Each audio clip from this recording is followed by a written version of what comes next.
5 കോടിയിലധികം രൂപ ചെലവഴിച്ച് നവീകരണം പൂർത്തിയാക്കിയ ഇടിയഞ്ചിറ റെഗുലേറ്ററിന്റെ ഷട്ടറുകളിലെ ചോർച്ച പരിഹരിക്കാതെ താൽക്കാലിക ബണ്ട് പൊളിക്കാനുള്ള ഇറിഗേഷൻ വകുപ്പിന്റെ നീക്കം നാട്ടുകാർ തടഞ്ഞു. റെഗുലേറ്ററിന് ഇരുവശവും സ്ഥാപിച്ചിട്ടുള്ള മണൽ ബണ്ട് നീക്കം ചെയ്യാനെത്തിയ ഉദ്യോഗസ്ഥരെയാണ് സമരസമിതിയും നാട്ടുകാരും ചേർന്ന് തിരിച്ചയച്ചത്. നിർമ്മാണം പൂർത്തിയായെന്ന് അധികൃതർ അവകാശപ്പെടുമ്പോഴും ഷട്ടറുകൾക്കിടയിലൂടെ വെള്ളം ചോരുന്നുണ്ടെന്നും കൃത്യമായ ലീക്ക് ടെസ്റ്റ് നടത്താതെ ബണ്ട് പൊളിച്ചാൽ കുടിവെള്ള സ്രോതസ്സുകളിലും കൃഷിയിടങ്ങളിലും ഉപ്പുവെള്ളം കയറുമെന്നാണ് പ്രദേശവാസികൾ പറയുന്നത്.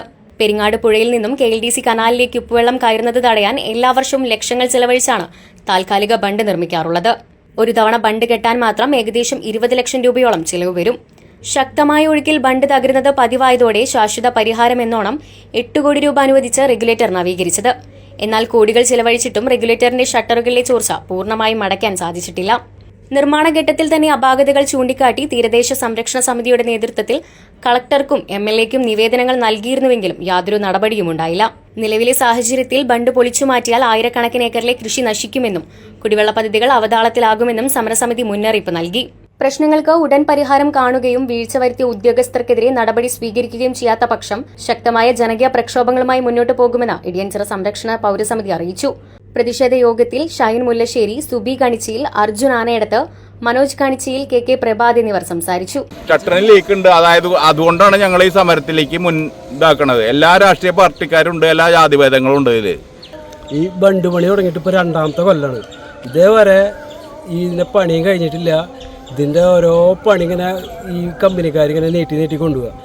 ഈ മഴ വരാനായി, ഇപ്പോൾ 29 തീയതി മഴ വരുന്നു, അപ്പോഴും പണി കഴിഞ്ഞിട്ടില്ല. എന്നിട്ട് ഇപ്പോൾ ഈ ബണ്ട് പൊട്ടിക്കാൻ പോകണവർ ഇതിന്റെ ലീക്ക് ടെസ്റ്റ് നടത്തിയിട്ടില്ല. അതേമാതിരി ഞാൻ ഓരോ പണികളും ബാക്കി എടുക്കുന്നത്, എല്ലാ പണികളും ബാക്കികളാണ്. ഇതിന്റെ സൈഡിലുള്ള കല്ലൊക്കെ പതിച്ചൊക്കെ കോരി കൊണ്ടുപോയിട്ട് അവിടെ കല്ലൊന്നും പതിച്ചിട്ടില്ല. അപ്പോൾ റോഡ് 2 സൈഡിലത്തെ റോഡ് ഇടിയാനുള്ള എല്ലാ സാധ്യതയുണ്ട്. അവിടെ മണ്ണിട്ടിട്ടില്ല. ബണ്ട് ലീക്കായിട്ടാണ് ഇതിൽ വെള്ളം നിറഞ്ഞു. മഴ പെയ്തിട്ടല്ല, ഇത്ര ദിവസം മഴ പെയ്തിട്ടില്ല, 2-3 മാസമായിട്ട്. എന്നിട്ട് ഇവിടെ ഇതിൽ വെള്ളം നിറഞ്ഞു. ലീക്ക് കൊണ്ടാണ് വെള്ളം നിറഞ്ഞേക്കുന്നത് 2 ഭാഗത്തും. ഇപ്പം നിങ്ങൾ നോക്കി കഴിഞ്ഞാൽ വറ്റി വരണ്ട് പാടായിട്ട് കിടക്കുന്ന സ്ഥലം ഫുള്ള് നോക്കി കഴിഞ്ഞാൽ വെള്ളമാണ്. അതായത് അരയ്ക്ക് മുകളിൽ വെള്ളമാണ്. അതുപോലെ തന്നെ വീടുകളിൽ ഒരു ചെറിയൊരു മഴ പെയ്താൽ പോലും ഫുള്ള് നമ്മളെ വീടുകളുടെ ഉള്ളിലേക്കാണ് വെള്ളം. അപ്പോൾ ഈ ലീക്ക് മാറ്റാൻ വേണ്ടിയിട്ട് നമ്മൾ ഈ ഷട്ടർ പണി എത്ര ഒരു 8 കോടിക്ക് മുകളിലാണ് ടെൻഡർ എടുത്തിട്ട് ഈ ഒരു ഷട്ടർ പണി കഴിഞ്ഞിട്ടുള്ളത്. അതിപ്പോഴും 2-3 കൊല്ലത്തോളം അതിൻ്റെ ഈ ഷട്ടർ പണിയുടെ കാര്യങ്ങൾ നടത്തി തുടങ്ങിയത്. പക്ഷെ ഇപ്പോഴും അത് കംപ്ലീറ്റ് ആയിട്ടില്ല. ഇന്ന് നമ്മളൊക്കെ പൊട്ടന്മാരാക്കിയിട്ടാണ് ഇവിടെ ഓരോ കാര്യങ്ങളൊക്കെ. ഇതിൽ രാഷ്ട്രീയക്കാർ വന്നു കഴിഞ്ഞാൽ അവർക്ക് എന്തെങ്കിലും ഗുണം ഉണ്ടായിരിക്കും. പക്ഷേ ഇത് അങ്ങനെ ഒരു രാഷ്ട്രീയപരമായിട്ടുള്ള പ്രശ്നമല്ലാത്തതുകൊണ്ടാണ് നമ്മളെല്ലാവരും ഇന്ന് ഇതിന് വേണ്ടി മുന്നിട്ടിറങ്ങി. ഇപ്പോൾ സിവിലിൻ്റെ ഇപ്പോൾ 3 ഡിപ്പാർട്ട്മെൻറ്റൊക്കെ ആയിട്ടാണ്, അതായത് മെക്കാനിക്കലി സിവിൽ.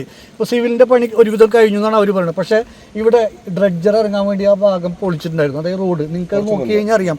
ആ റോഡിൻ്റെ അവിടുന്ന് ഡ്രഡ്ജർ ഇറങ്ങാൻ വേണ്ടിയിട്ട് മൊത്തം മണ്ണ് വാരിയിട്ടാണ് ആ ഡ്രഡ്ജർ ഇറങ്ങുന്നത്. അപ്പോൾ ആ സൈഡ് ഫുള്ള് കരിങ്കല്ല് വെച്ച് പാക്ക് ചെയ്തിട്ടുണ്ടായിരുന്ന ഏരിയ ഇപ്പോൾ അവിടെ പാക്കിംഗ് ഇല്ല. അപ്പോൾ അതുകൊണ്ട് എന്താ, ഇനിയും വെള്ളം കയറുമ്പോൾ ആ മണ്ണൊക്കെ ഇടിയും. ആ മണ്ണൊക്കെ ഇടിഞ്ഞു കഴിഞ്ഞാൽ റോഡിന് ഭീഷണിയായി.